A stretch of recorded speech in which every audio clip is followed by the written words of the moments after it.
got more cold and snow to break down in this morning's video. We got multiple systems to go over. The first one's ongoing right now. We'll go over that, provide some details. There's another area of snow that'll dive down behind the current system and impact areas a little bit further to the south. And then there's a third area that we are watching. This will kind of come into the picture here in the next few days or so. More energy associated with it. And we could get, there's a possibility for a snowstorm in the northeast, maybe along that I-95 corridor. Kind of an area of the northeast that's sort of been ripped off so far this season. So if you're a winter weather fan, of course, so not everybody's going to have that mentality because not everybody is a snow weather fan. I get it, but we'll go over that and then we'll discuss a little bit deeper into the month of December. My name is Mitch. Good Wednesday morning. Hope you guys are doing well out there and have had a wonderful week so far. Subscribe if you haven't. Like the video if you like it. And if anybody has anything I can pray about or pray over, please drop it in the comments below. Let's get rocking and rolling this morning. So this is our current system. We got rain over areas that's been experiencing more so snow over the last week or so. But I do think that'll change over the next 24, 48 hours as more cold air drops down. And any lingering moisture could change, just some snow showers, stuff like that. And then we can have a solid, more heavier area of snow that dives down to this region as we get into Friday. But just getting some rain this morning. Snow's on the cold side. We got some heavy snow moving into New England, the northeast area. And then we got some more energy already entering the picture in the northern Rockies. So this is current conditions. You can see an area of snow kind of diving down between both of these systems. Watches, warnings, and advisories. I mean, it is littered with it. There's a lot going on here. So let's start off kind of across the plains. We got winter weather advisories already reissued for the next area of snow moving in. We got a lot of wind alerts, high wind warnings across areas of the Dakotas, surrounding states, Iowa, etc. Wind advisories in this area, winter weather advisories that actually expire, and some of these could be reissued for the next system that's on the way. Current winter storm warnings expire in the next 30 minutes or so. This is for the system that just swung in. Let me know how much snow you got up here with this system. And then if you look up here, we got ongoing winter weather advisories for accumulating snow up here across New England, the Northeast. Winter storm warnings up for the Tug Hill Plateau areas, the Adirondacks. Even some winter storm warnings up for southern areas of Vermont. And if you drop it down here, we have blizzard warnings up for West Virginia for some back edge, northwest flow snow that's going to be quite aggressive. Winter weather advisories surround that. And in fact, we got winter weather advisories all the way down here into the Smokies. I am interested to see if some of these upgrade to winter storm warnings in the higher elevations along that Tennessee, North Carolina line. We got wind advisories up, very windy system, pretty strong northwest flow event, has really trended a lot further south, all the way down into the southern Appalachian Mountains. So these are special weather statements, and this is for it's just strong gusty winds over the next 24 or so hours. And yeah, I mean, there's a lot going on, and I do think we're going to get some winter weather advisories issued probably, let's see if we can draw on this, probably somewhere, I don't know, somewhere in this area over the next 24 hours or so for what's to come. And this actually might go into this region here, and this is for that next system. There's a lot going on. Everything's kind of blended in, but I mean, we got a lot of areas of energy kind of swinging through. Let's talk about both of these systems, the current one and then the one that's going to dive in. And we're just going to take a look at one run, the HRRR model. Some model runs do better than others, but I like to just stick with one and just roll with it. So the timeline is up here. The time, Eastern time, it's 9 a.m. So we keep going. If we can get this in motion here. And we actually are at 11 a.m. now. And the snow continues. Heavy snow for the interior northeast. Going to stay mainly rain along that I-95 corridor. We take it to around this evening. This is 5, 6, 7 o'clock this evening. It's just raining in New York City down to Boston. But this is heavy wet snow in the interior, favored higher elevated regions of New England. And then this continues. And we could get maybe a switch to some snow later tonight in Boston briefly. But after that, you can see just the lake-enhanced stuff that kind of follows off Lake Huron, Lake Erie, Lake Ontario, and just kind of some wisping kind of lake effect snow bands. Not a huge deal. Now, we're going to back this up a little bit and drop it south, okay, and show you the central and southern Appalachian Mountains because there is the potential for a blizzard. In fact, there is a blizzard on the way. We got blizzard warnings for a reason. So area rain is going to move over the central to southern apps. It's going to switch to heavy snow in the higher elevations of West Virginia, and it is going to be an all-out blizzard, and then just a northwest flow event will get going. Now, this is always under-modeled on the HRRR model, so I do think there'll be a little bit more moisture associated with it, but you can see, I mean, the higher elevations, I think we could get several inches of snow, like above 3,000 to 4,000 feet. and even down into the Tennessee, North Carolina mountains. I mean, this is going to be, this, like I said, this is really trended into a pretty aggressive northwest flow event, but this is getting into tonight, and then snow will continue as far south as the Smokies. And I mean, we could even get some flurries, I mean, in the Tri-Cities area from this, even maybe some burst of moderate snow. So that's what we're dealing with. Now, let's go on and move it back up here. There's a lot going on. Nothing like major, right? I mean, just a lot of kind of minor to moderate events. So here comes another clipper diving in. This is starting tomorrow morning. So here comes the energy. This is going to bring some heavy snow across Minneapolis tomorrow morning, early tomorrow afternoon. And then this dives down to the Midwest. Okay. Here it comes. A little bit colder. It is definitely colder compared to the system you just dealt with. So this is cold enough for snow in Chicago, down to Peoria, Bloomington. This is getting in. I know this is in Eastern time. Back it up an hour. So this is around 5 to 6 o'clock tomorrow evening, afternoon. And we got an area of snow moving through Bloomington, Peoria, Chicago, Madison, Milwaukee, getting all the way down to Indianapolis. This is going to be a swath of accumulating snow. Gets all the way down to Louisville, Cincinnati, Dayton. This is getting into about 9, 10 o'clock tomorrow night. Snowing in Chicago still. Kalamazoo getting snow. The big question is how far south does it get? I'm actually going to be in Gatlinburg this week, and I'm leaving tonight, and I'm really pulling for this clipper to drop down a little bit further south. But right now it looks pretty locked in for this area. But I'm going to stop it right here because we're getting some back and forth with this. But it does show a round of snow moving right into West Virginia, taking over the state of Ohio in the middle of the night tomorrow night, getting into Friday morning.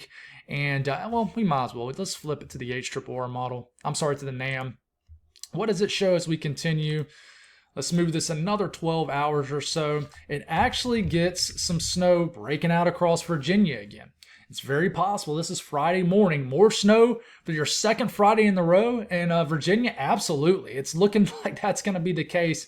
That's some pretty heavy wet snow in eastern and northeastern and northern areas of Kentucky, and just snowing across the entire state of West Virginia. So it's been a nice start to winter in areas of the Mid-Atlantic, the central Appalachian Mountains, and we take it all the way to about midday Friday.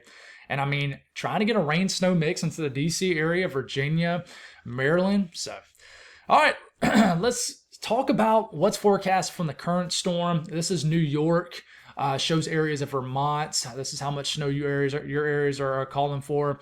You know, a lot of snow on the way, especially if you live just an extra 500 to 1,000 feet up in the air. That makes a huge difference in these storms. And then we take it into southern New England. A little bit of snow in the Berkshires, but not a whole lot. And then showing areas of Maine and then New Hampshire, several inches of snows on the way for these areas. Along the coastal regions, not as much. The I-95 corridor, this is definitely not your storm.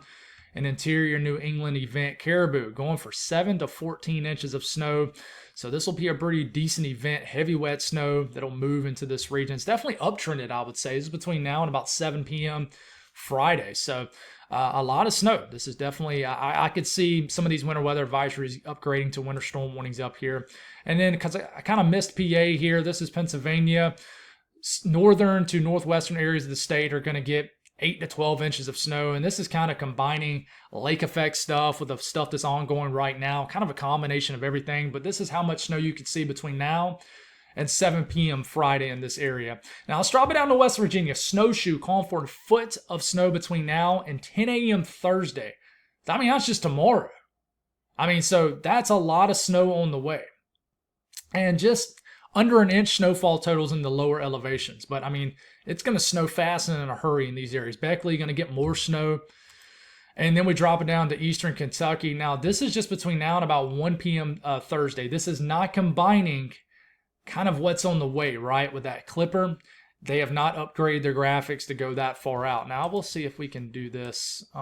Yeah, so this extends it a little bit further out. This is between now and about 7 p.m. Friday. And I think I'm going to end up doubling up on this graphic. So does show a little bit of snow dropping down to this region.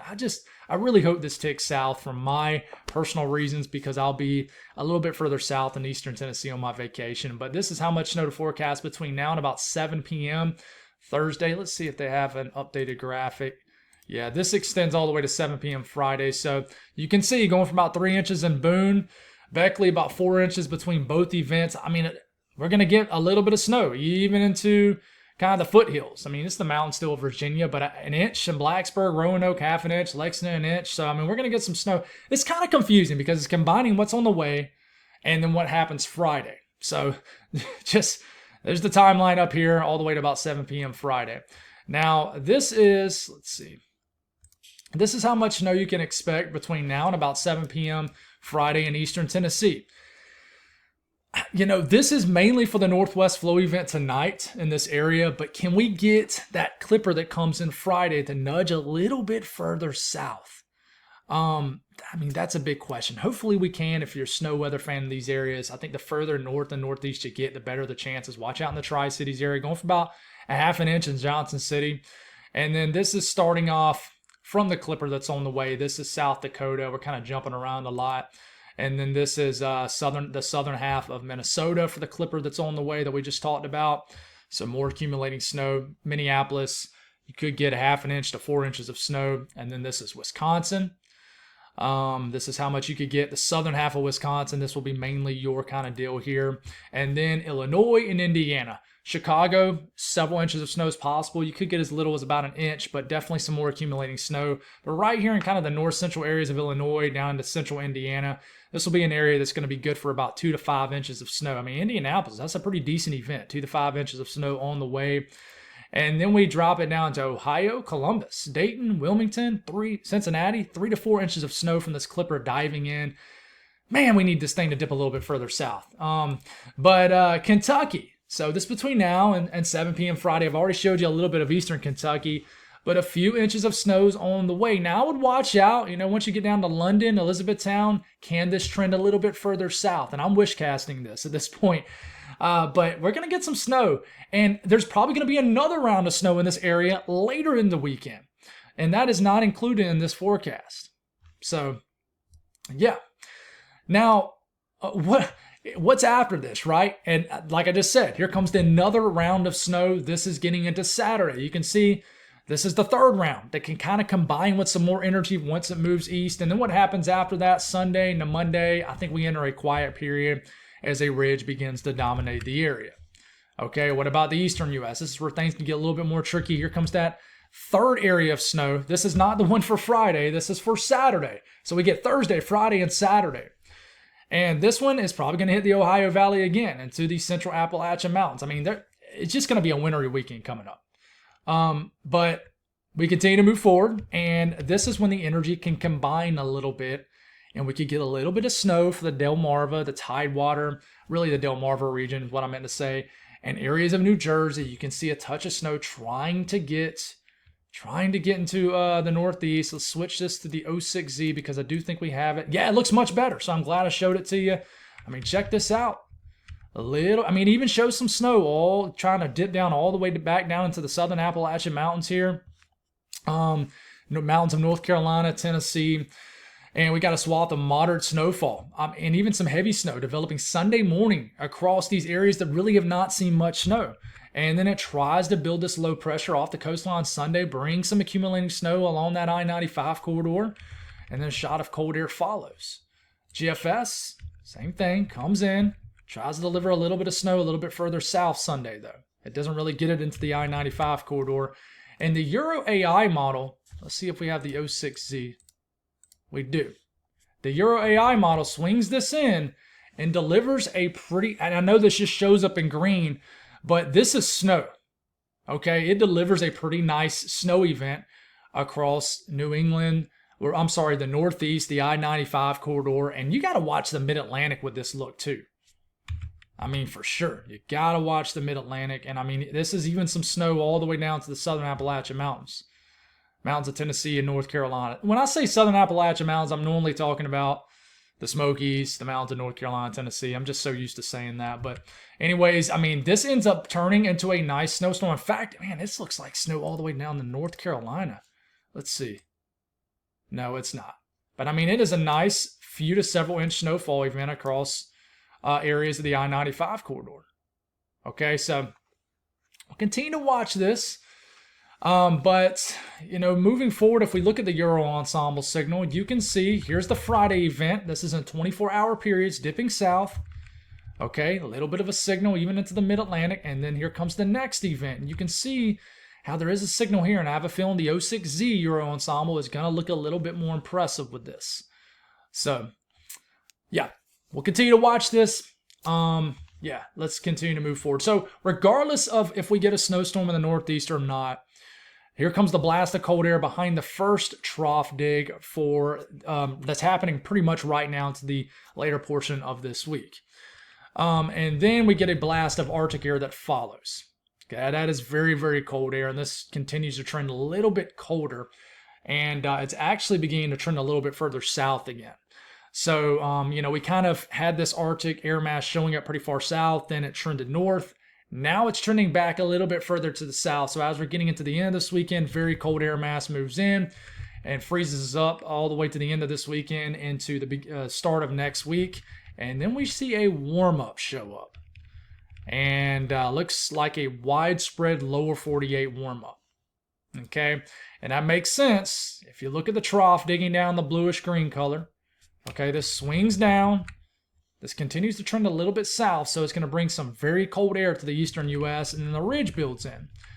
And, you know, when we just looked at the temperature anomalies, that makes sense. Warmer than average temperatures. So, hey, that's all I got. I know it's a shorter video. I had to rush through it. We're about to leave to go on vacation this afternoon, and I had a lot to do this morning. And once again, it took me forever to start the video, about like 20 minutes. That's another reason I need this vacation. I love doing the weather, but just need to kind of, I guess, refresh and recharge and come back Sunday just ready to roll again. But just has been a struggle to do these videos lately. Not because I haven't wanted to do them, but like I said, when I have to restart them, it messes up the entire flow of the rest of the video. So just I need to get on vacation, get away for a bit, kind of just detach and just recharge and come back fresh. But just another reminder, I am leaving tonight to go on vacation. Now, I will probably have an update or two on the weather. I'll probably just do it on my phone, go live, kind of what I'd had to do a couple days ago when my audio got messed up on my video. And I'll just kind of talk about some things because it continues to be active, especially if we end up getting a snowstorm across the Northeast Sunday. You know, I'm not going to have my regular videos on it, but, you know, sometimes we all got to take a vacation every once in a while. And, you know, unfortunately, the weather continues to be pretty active through the weekend, but this will be my last, you know, probably legit update as far as details that I'll have between now and about Sunday. And, you know, I really hope that I can personally see some snow on my trip this weekend. And I think I will. But I'm excited just to, for once, not just talk about the elements and what I love, but to experience what I love. So there's a lot of great channels out there. GM Weather with Gerald, he does awesome. His channel is taken off. He does just a phenomenal job. You can tune into Rain Cold. Jason runs a great site. Tune into his channel. They do a great job. Great job. So appreciate the support. You guys have a wonderful rest of your day, and we'll talk to you whenever we talk to you next. God bless.